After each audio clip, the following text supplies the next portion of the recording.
আজকে এটা আমি কাকে মেহেন্দি পড়াচ্ছি? আরে দাঁড়াও দাঁড়াও, বলবো সবটাই। তো সেদিন সকালবেলা আমি ঘুম থেকে উঠে জানতে পারি যে পিসি আমার কাছে মেহেন্দি পড়বে, কিন্তু আমার সকালে ছিল আবার স্কুল, আর ঘুম থেকে উঠতে আমার একটু লেট হয়ে গেছিলো।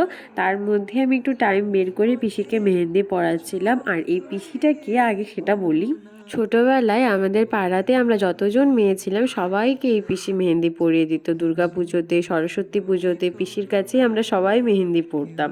আর সেই পিসিকেই আমি আজ মেহেন্দি পড়াচ্ছি, ব্যাপারটা তো আমার কাছে খুবই ভালো লেগেছে। যাই হোক, মেহেন্দিটা কেমন হয়েছে তোমরা অবশ্যই জানিও। তার মধ্যে আমি চটপট স্নান করে রেডি হয়ে বেরিয়ে পড়েছি।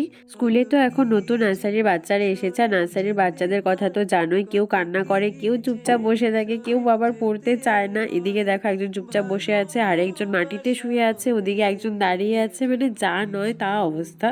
তারপরে ওদের হয়ে গেছিল টিফিন, আর এখন তো ঠান্ডার দিন, তার জন্য ওদেরকে রোদে বসানো হয়েছিল মাঠের মধ্যে। ওই দেখো গোল করে বসে আছে, সবাই টিফিন খাচ্ছে। এরপর ওদের ছুটি হয়ে গেছিল, আমাদেরও ডিউটি শেষ, এবার আমরাও বাড়ি যাব।